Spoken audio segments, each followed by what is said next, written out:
Hey guys, NCS Fan 001 here, welcoming you to another one of those weekly trophy list update videos. Today's date is Monday, June 22nd, 2020. So this will have covered the week of the 15th through the 21st.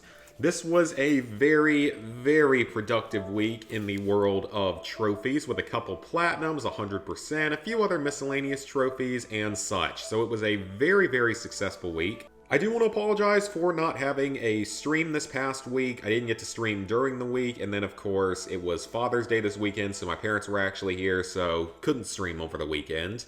And I don't know what this week's schedule is going to look exactly like, but I guarantee there's going to be at least one daytime stream of SpongeBob Battle for Bikini Bottom, probably a couple of them as soon as it gets here, because I intend to stream the entirety of my platinum journey of that game, because I'm hoping for it to be 450.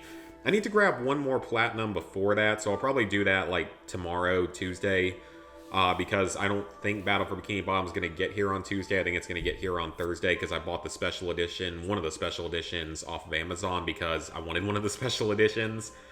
But yeah, I am definitely excited to be playing that soon. But as for actual trophies earned this past week, quite a few as you can see. So let's get started. First off, there is Sly 3. This is the PS Vita version of Sly 3. I don't remember exactly which trophies I earned last week, so we'll just go back through the whole list in the first place. You get all of these trophies through... through here. You get all of those just by completing the story. They're all unmissable for completing the game's story. This one, I can't remember if you have to purchase the alarm clock to continue the game or not, but it's one of the cheaper power-ups, so it shouldn't be much of a problem. This is also story-related. For the coin collecting trophies, you have to have the set number of coins all in your inventory at once, which you'll have to have up to 2,500, but I'll talk more about that in a second. Then we had the Obtain the Paraglider, which is actually required to complete the story, even though it's a purchasable item for Sly. So that is a story-related trophy. That's story-related. The Shadow Power 2, I don't believe is required to beat the game, and it's one of the more expensive powers to buy both levels of it. I think it's well over 1,000 coins to buy both levels of it, maybe like 1,600. So do keep that in mind with those, because it's a little bit more grindy, a little more time-consuming to buy, but I'll talk more about the coins in a moment. This is a story-related trophy. Then you have a bunch of story-related trophies for beating the bosses in the game. I don't remember what the exact order of these boss fights is. I believe that Crusher and Lafouille are both in Chapter 5, the pirate level. And you fight Crusher, he's the giant Kraken type of beast. You fight him before you fight Lafouille. The Chinese Dragon is in the China level, so like whatever I think that was the 4th area. Mugshot, I think, may have been the boss of the 2nd area, and that's why his trophy is a little bit... Or no, I don't think he was. I think he is a boss in the 3rd area, the Netherlands area, but you fight him before Black Baron. And then I guess the 2nd area didn't have a boss. Octavio's the boss of the very 1st area, so that one's in order. The rest of them are out of order for some reason. I don't know why they couldn't just put them in order. Anyway, this is the final boss of the game at the very end. Then you have to collect coins, which, like I said, I'll bring that up later. Same with the completion percentage, I'll bring that up later. You have to purchase a couple more Sly attacks, which takes some time and some money, but those are easy. They're just, purchasing stuff. Same with Diablo Fire Slam and the Hover Pack, except that the Hover Pack is actually required for game completion, so you'll get that one along the way. So the two big trophies, collecting 2,500 coins and therefore buying everything. To get this trophy, the best way to get coins is to play the 5th area and go on your pirate ship and go raid other ships.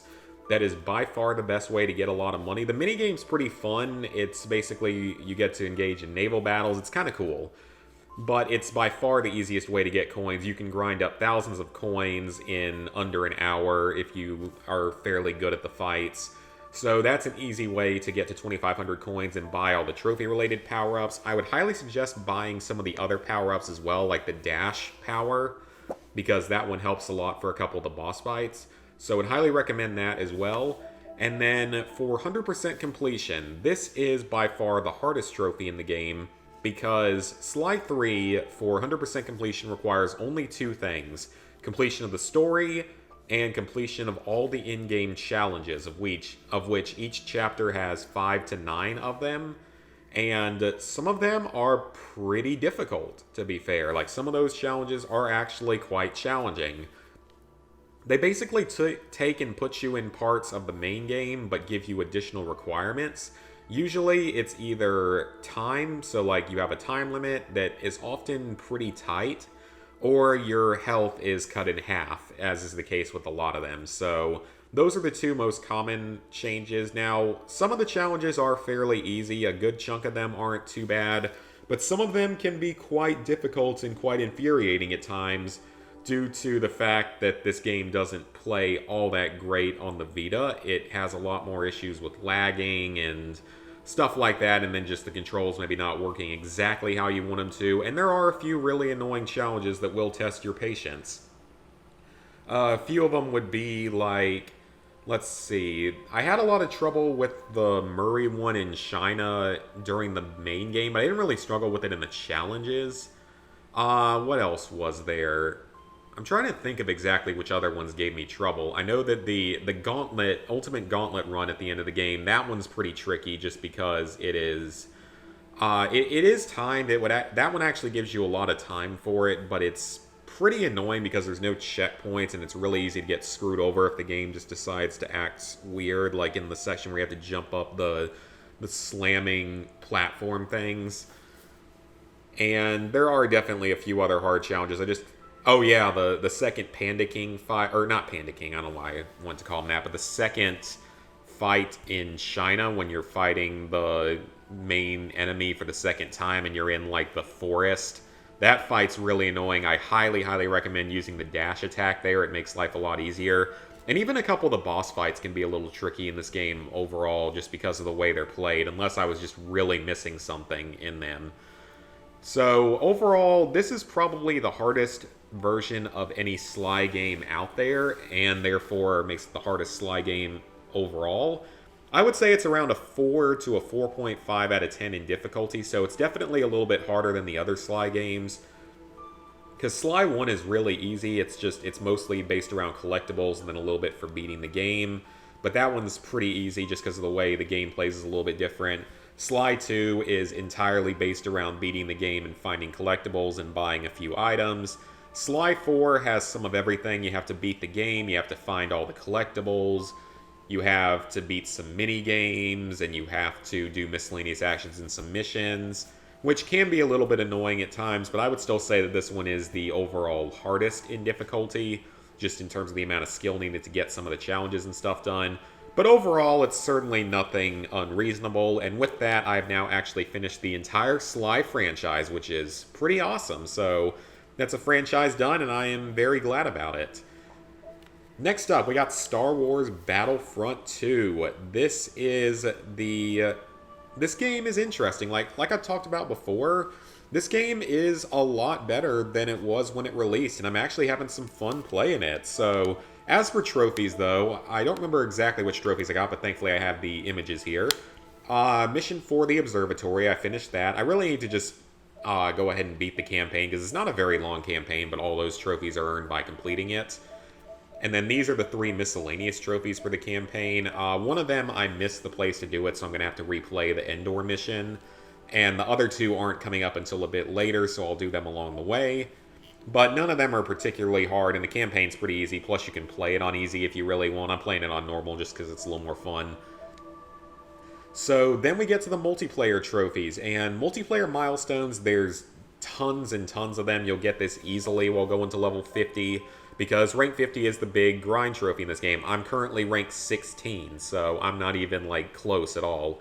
But if you play on double XP Wednesdays and play the co-op mode, you can level up quite a few times per day quite easily by playing that mode on Wednesdays. But I'm not rushing it too much yet, just because there are a lot of other miscellaneous trophies left in the game. So this one is the Assault class specific trophy, and I think I need to get at least an upgrade on the Vanguard, because I haven't been able to get even a single triple kill with it yet. Though I heard that thermal detonators also count during it for some reason, so I will have to try that out. Boosting 100 allies with officer commands. This one's very, very easy, especially in co-op. I got that one quite easily, not really a problem there. This one's pretty easy, 25 enemies with the heavy sentry guns. That one, I mean, that's easy. That one's not going to give you really any real trouble. But this one doesn't have a challenge to track it. It only has a challenge that tracks up to 50 as far as I know. And this one doesn't even have a challenge, so I can't keep track of it because I don't know exactly when I'm getting headshots. But thankfully, you can do all of these trophies in the co-op mode. So I will get through it eventually just by playing naturally in co-op to grind for XP. It shouldn't be a problem. I've done 7 kills with the dual proton torpedoes as a bomber ship. For this one, I'm actually around halfway through it already. I've gotten 12. And this is the hardest overall trophy in the game just because the fighter ships are not very good and the hero ships have colossal amounts of health. And it's always fantastic when you do like 80% of the damage to a hero ship and then some other douchebag comes in and steals the last 2 shots of the kill and you don't get credit for it. That's always a lot of fun. But the best way to do this by far is to play Hero Starfighters mode. And that's what I've been playing a lot of, just spending a lot of time playing it. You don't get very much XP for it, but it is by far the easiest way to get this trophy. Just kill yourself right at the beginning and then respawn as a fighter ship. And you can much more easily get your kills. Now, you still have to have some skill and some luck against the other team to not have your kills stolen and to have them be beatable. But it's not as difficult as it would have been otherwise, so that's a good thing. Would highly recommend that mode for this trophy. It will speed up the process greatly, even though it still takes way too long and it's still a really stupid trophy. This one, I have 9. I have to do 9 more, I think, so that's not going to be a problem. I'm going to go for that along with the Bomber one together in Starfighter Assault. This game has way too many Starfighter Assault trophies. That's like a huge portion of the multiplayer trophies for some reason are for Starfighter Assault specifically, and I'm not good at that mode, honestly, and I wish it had been a little bit more spread out between other games. Then 50 enemies and heroes versus villains. This one's pretty easy. It's just a bit of a grind, but I'll get it eventually. This one can be done in the co-op mode. It's quite easy. Just be the first one to defeat an enemy. So that one should come while you're going to level 50. And then still have to defeat 500 enemies as a hero, but that one can also be done in the co-op mode. So I'll get there eventually as I'm grinding forward. So really, the game is more of a grind than anything with the online. It's not overly difficult. I mean, the Platinum, I think, is probably going to end up being like right around a 4 out of 10 in difficulty, but just very, very time-consuming. Okay, guys, sorry I was interrupted there because they literally never pick up the garbage on Mondays, but for some reason this Monday they decided to pick up the garbage outside from the dumpster. The garbage truck came. Fantastic. So then we have Resurrection. This is the DLC. All 3 of these trophies are story-related. You just have to complete the 3 DLC missions. Okay, I think the garbage people are finally done, because they still weren't done when I thought they were. Anyway, so with Battlefront 2, next up is Papers, Please. This is a PlayStation Vita port of an old PC game. I absolutely loved this game back when it came out. I played the crap out of it back when it came out.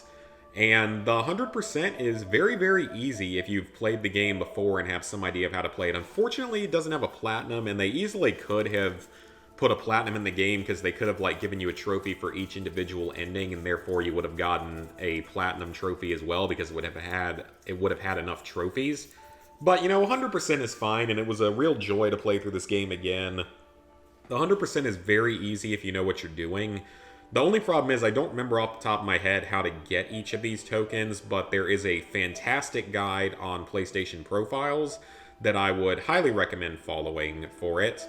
I think that of the ones I can remember, I believe you get the opera stand token by letting in Georgie. He's the funny drug selling guy. By letting him in on one of the days where he has a fake passport or is missing a document or something in the earlier part of the game. Pretty easy. He usually bribes you, especially later in the game, so that's an easy one. I believe that the Arstotzka token, I don't remember which one. Actually, no, I don't remember that one. The United Federation token, I believe, is the last one you get. It's the one for you confiscate Simon Wenz's passport, and then you give it to the vengeful dad of the girl that Wenz had killed, and he goes down and tracks her down, and then you get the token for it. I don't remember any of the other ones, but it usually requires you to do something a little bit out of your way, such as letting someone in that doesn't, like, that they wouldn't be in otherwise because they're missing something. One of them has to do with a guy that gives you his watch as collateral to let him through, and you have to give it back to him, and then you have to give him his money back when he gets pissed off at you for holding it. It's a little complicated, but it's easy as long as you're following a guide. But these occur on very specific days, and the game's very forgiving with its chapter select, basically, because you can reset from any given day. And each day usually only takes like 5 to 10 minutes, so it's really not that much progress lost if you have to go back and replay something. So you get 7 trophies for finding the 7 tokens. They're all bronzes. Then we get to the silver trophies. The rest of them are silver. This is the 3rd ending in the game. Around midway through the game, you're going to have a Ministry of Information investigator come to your booth and ask you to give over any information about Ezek. And if you do it, you get an ending in which you get arrested, but it's an easy trophy, so that's a good thing.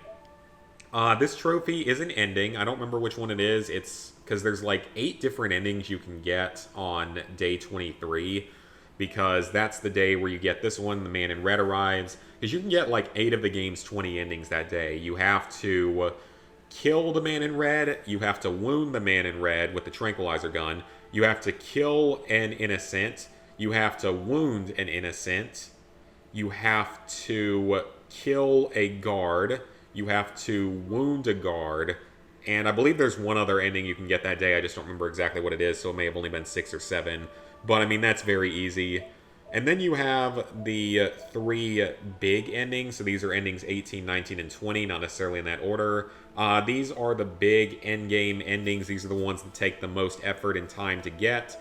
The guide suggests, and I will agree with following it this way, on your first playthrough, go for all the tokens and go for the Glory to Arstotzka ending, or the Loyal Brainwashed Arstotzkan ending, if you want to call it that. To get that, you have to ignore every single Ezek request in the game. So there are 5 of them. You have to ignore all of them. Well, technically it's 6 because there's the man in red one, but if you do the man in red part, you automatically get a different ending, and the game ends. So it's definitely just avoid doing any of the Ezek requests. Feel free to take bribes and stuff. It's also recommended during that playthrough to go for the Class 5 apartment because you won't be spending your money on anything else, and I will agree with that. The Class 5 apartment is relatively expensive because you start at a Class 8, so you have to level it up 3 times. And each one has usually a lower cost for heat, but a higher cost for rent, so it ends up not being as cost efficient. The best strategy I can give you is every day, either don't give your family food or don't give them heat.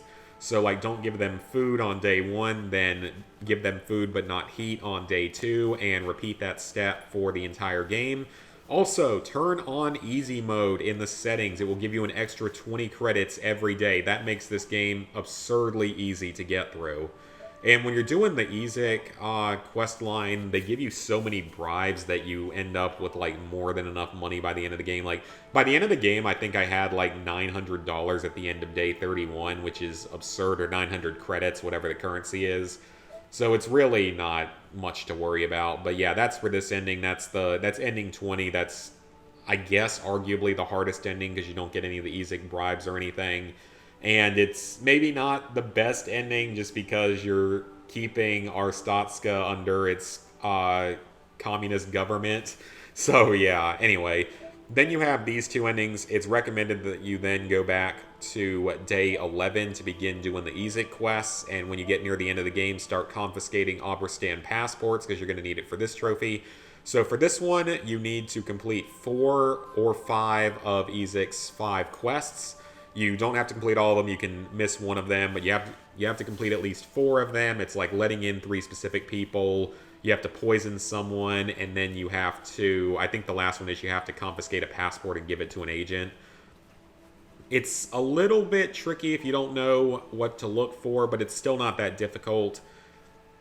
And then finally you have the Obristan ending, which is for escaping with your entire family. There's technically 2 different Obristan endings. There's one for escaping alone, and there's one for escaping with all your family members. So this is the one for escaping with all family members. You don't get anything for escaping on your own. So that is what to expect for that trophy. You have to confiscate enough passports for everyone to get out, plus you have to have 25 credits per person. So it's best not to adopt the Nice on this playthrough because it has an upfront cost.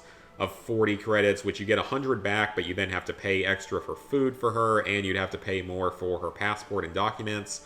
So it's generally recommended to avoid that. But overall, the game is very, very easy. It was a lot of fun. If you know what to do, if you played the game before, you're not going to have a problem with this 100%. I never expected it to actually get its Vita port, because the Vita port came out like 3 or 4 years after it was announced, and we finally got it, so I'm very happy with that. So that's Papers, Please. Next up, we have 3 versions of Paradox Soul. I'll go ahead and cover all 3 of them. I did the North American PS4, European PS4, and North American PS Vita versions. This is a very quick and easy Ratalaika game. It's not the fastest, but it's a pretty easy game. It is a little bit confusing, though, with the way the game plays. It's a bit of a a bit of a Metroid type of clone, because you have like a morph ball, you have a laser weapon, you have a suit, extra jumping, you're fighting robots.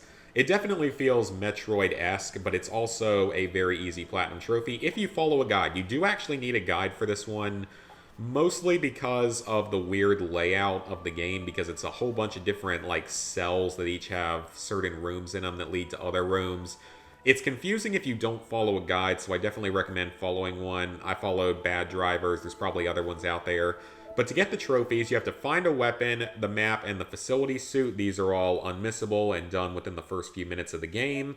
The bombs and the electro are earned by beating the first 2 bosses, which are the spider and the elevator. So you're going to get all of that through natural progression. You also have to collect 2 ID cards. You're going to end up finding 3 by the time you get the last trophy in the game. So those 2 are basically unmissable. This should be your first trophy here, the first ID card. Then you have to kill certain enemies. You have to kill a running robot and an armed robot. You're going to get both of those pretty much guaranteed. You have to kill one of the guard dogs, as well as a mini robot and a bulldozer robot. The bulldozer robots are the hardest of these enemies to kill, so I don't know why they're the silver trophy. That's a little bit weird. I actually just noticed that, but that's kind of weird. Anyway, you also have to destroy a lock terminal. You're going to get this right near the end of the game, right before you reach room 33. That's as far as you have to go in the game. You don't have to beat it. You just have to reach room 33. As long as you're following a guide and have some idea of what you're doing, you can beat this game. You can probably do it in under 20 minutes if you really know what you're doing. But it took me, my fastest time was the Vita version, and that one took around 22 minutes. And this first version took me a little bit over 30, but that's not a big deal. I mean, that's still not that time consuming. It's a relatively fun game. It's one of the better Ratalaika games that I've played. So I would definitely recommend playing this one, and it's very easy again. Another good suggestion for it is to play on easy, because you get 4 health and you get a checkpoint every time you go through one of the big double elevator type doors. So if you're ever really low on health, just die or kill yourself right after you exit one of the elevators or big doors, and you'll respawn right there with full health. Makes it very easy to get through most of the game, so that's definitely a good suggestion. So did all 3 versions of that, just because I need to grind up to 449 platinums before Battle for Bikini Bottom comes out, and before I at least get it, because it's not going to be a very time-consuming platinum. It's a sub 10-hour platinum, and I'm going to live stream hopefully the whole thing. So got to get to 449 before that. Got to grab 1 more platinum this week, but I'll talk about that more in a minute. And then Call of Duty Ghosts PS3 100% completed. I don't know if I ever thought I'd see the day where that would happen, where I'd have both versions of this game completed. So I am extremely happy about that. I guess we can go over the whole list, because might as well. So for the Platinum Trophy, you get 1 story trophy and 1 miscellaneous trophy for each of the game's 18 missions. So that's what all of these are. Most of them are really quite easy. Like, most of them you shouldn't have any real difficulty with. I don't remember any of them being actually difficult. Oh, this level actually had 2 specific trophies. The Carbon Face Print Trophy, that's actually pretty funny. You have to get hit in the face with a photocopier falling out of a building. And of course, they survived this. I'm trying to think if there was a difficult one. I feel like there was maybe 1 difficult one. There was like maybe 2 difficult ones. This one requires you to get through an area without taking damage on veteran. It's not that hard, but it is something to keep in mind that it has to be done on veteran. It's not too difficult, though. I think it took me like 2 tries. And then the other difficult trophy is right here at the end, where you have to destroy all ground targets and kill no allies when you take command of the enemy space station. That one is tricky on PS3. The reason it's difficult on PS3 is because of the trophy delay, so you don't know if you've got it or not until after the mission is complete, so you can't reset your checkpoint if you might have screwed it up and you have to replay the whole mission. So that one's probably the hardest miscellaneous trophy in the game. And then you just complete the game. The 18 Rourke files, there's one in each mission. Nothing difficult there. It's just a collectible. Then you have your point of contact extinction trophies, which I still remember being pretty hard back in the day, but now that people actually understand how to play the game and have the armory upgrades, it's really not that bad. So you have to escape with 4 players all surviving on this, so that one requires you to be in a 4-player lobby with everyone surviving. You have to reach the chopper with 1:30 left. That one's pretty easy. It can be done with any number of people. Escape once, same thing. Complete all challenges, and escape is not easy, but also that is not really the hardest map. Point of contact is one of the easier maps now. So that's not too terribly difficult, but there can be a few difficult challenges, and some of them can really screw you over if you get them at the wrong time. You also have 2 other trophies that you'll get during your first escape. 50 kills with the traps in one game is pretty easy. Just focus on getting trap kills without really trying to win. Same with picking up the items. Just don't really worry about winning the game. Just pick up the items. Escaping with a relic isn't really too hard. I would recommend... There's really 3 relics that are relatively easy to beat the game with. Oh, and you have to complete the campaign on Veteran and the Safeguard Trophy. Those are easy. But you have to... For the relics, I would recommend either running Weapons Specialist with do less damage, because it basically, your class ability negates the damage buff, so that's good. That's an option. Another option is the slower movement speed. It's annoying, but it's good for certain maps, mainly looking at... It's good for Mayday, and it's good for Nightfall, and arguably it's good for Exodus as well, because on all of those maps you don't really have to do as much running. You're not sprinting back at the end like you do on Awakening and Point of Contact. And then there's also the one for pick up less ammo. That's another decent one. So it's not that difficult anymore. It was difficult when the game came out, but now it's really not that much of a deal because people have good strategies and stuff worked out. So don't worry too much about that. But then we get to the actual DLC trophies. Now, I don't remember which ones were earned when. I think I had already finished both Onslaught and Exodus, though, but we can go back through both of them just because. So you get 3 trophies for beating the map for your first time. You have to kill the breeder in under 5 minutes, which is really not that difficult as long as you and your partner know what you're doing. This one's a little bit more annoying because the Venom X is late in the map, but it's still not too difficult. You just have to realize that you're probably not going to beat the map or get all the challenges when you're going for these kills. Complete all challenges and escape, as well as kill the breeder while using a relic. These are not really that difficult on this map. I still think that for some reason Nightfall was often considered to be the hardest map. I really don't see it because I didn't really struggle with this on either version of the game. Maybe I just had good teammates, but I really didn't struggle with it on either version of the game. So maybe I just got lucky with the challenge setup or something, but I really didn't have that many problems with this. I would not be too worried about this map overall. 5 Phantoms in a game is pretty easy. You might get it naturally. Same with the pea shooter. This one just makes sure that you don't have any turrets or traps active and that your team knows you're going for it. The intel and the extra XP, there are certain numbers of intel on each map. Some of them are in random containers. Some of them are in fixed locations. But you can do this on casual, which makes it significantly easier. The extra XP challenge, you have to go into multiplayer maps and shoot cryptid eggs hidden on them and then play the map itself. The good thing is that these 2 trophies carry over for each map. If you did them on one console, you don't have to do them again. Well, you only have to destroy the first hive again for that one, and the intel auto pops, which is great. Makes these trophies a lot easier because you don't have to go into the multiplayer, which is dead. But you could do it in Safeguard, I believe, so that at least made it easier. Then, Devastation. Ironically, despite the fact that Mayday is the easiest map, this one gave me the most trouble on the PS3 version, even though it was probably the least stressful on the PS4 version. So you get 3 trophies for beating the map, beat the map while using a relic, which is typical, all challenges, and beat the map. This one kept giving us trouble because me and my teammates, we kept getting some bad challenges at bad times, unfortunately, like getting just really bad challenges in the last area, like In one of them, our very last challenge was the kill 5 aliens while they're in the air challenge at the very end, which is basically impossible there because no traps in that final room that I can remember. So yeah, that was fantastic. Intel, already talked about that. The cedar turrets are really easy. You'll probably get that one naturally.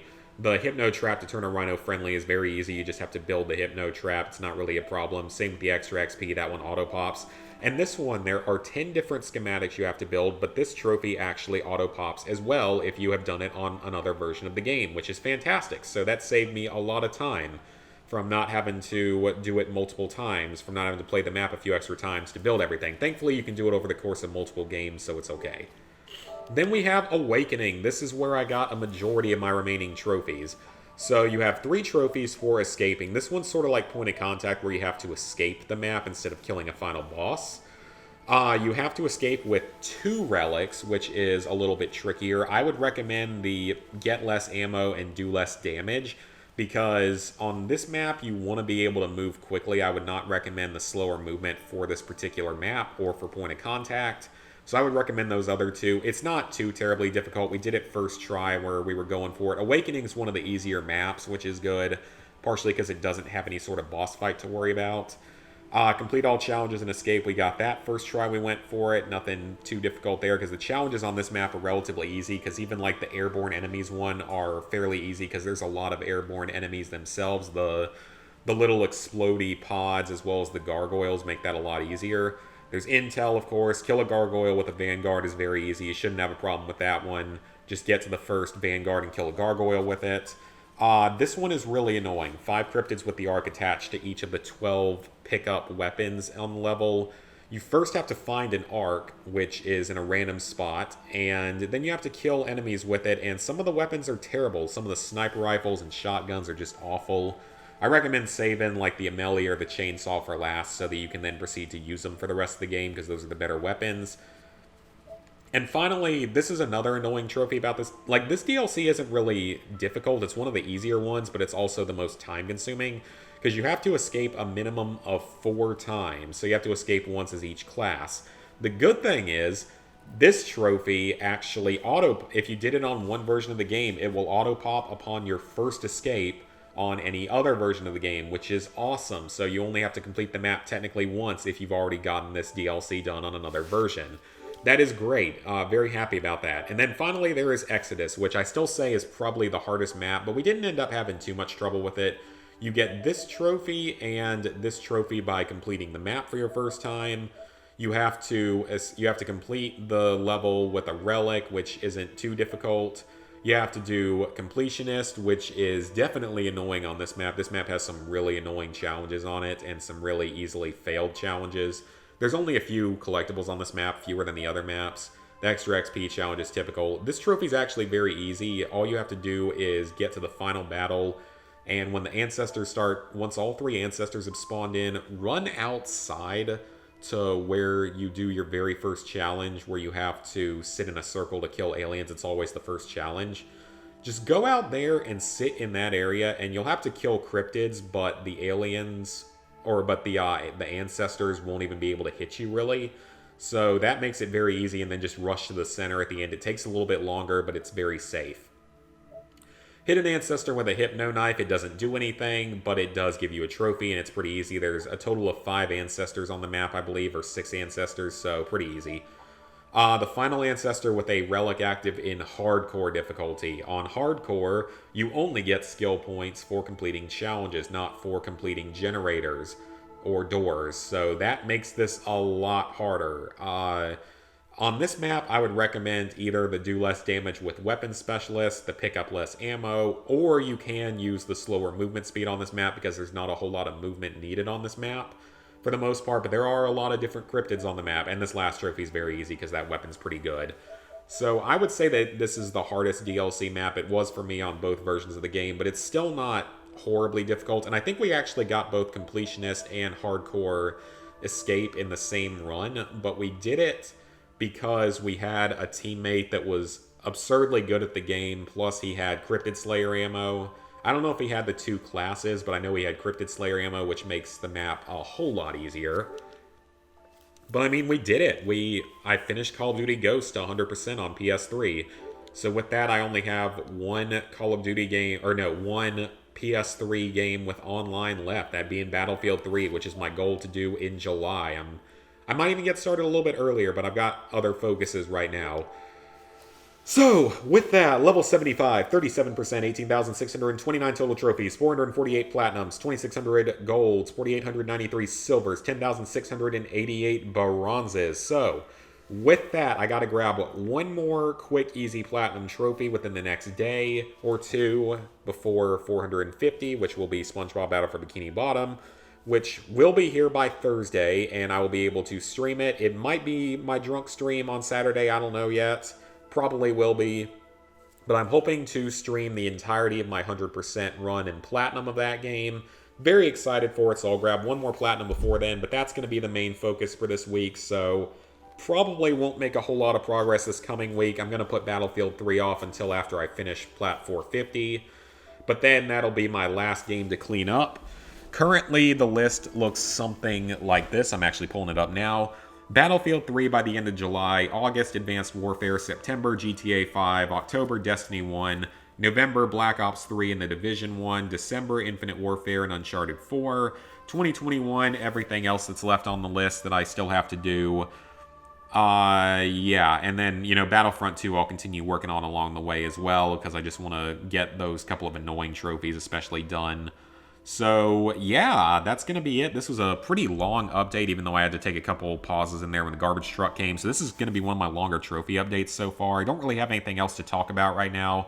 So I hope you guys enjoyed this video and look forward to at least one stream this week. I promise there will be at least one. My schedule will be more normalized within a 2-week period from now when I start the other job I've been waiting to hear back from. I'm just waiting to get sort of the start up for it, so that'll be within a couple of weeks, and it'll be a much more normalized schedule, so I'm very thankful for that. So, hope you guys enjoyed the video. See you this week for videos and streams and stuff. The schedule for videos and streams might be a little bit weird this week as well, just because I'm going to be trying to focus on that 450th platinum. So hope you guys enjoyed, and see you later this week for more content.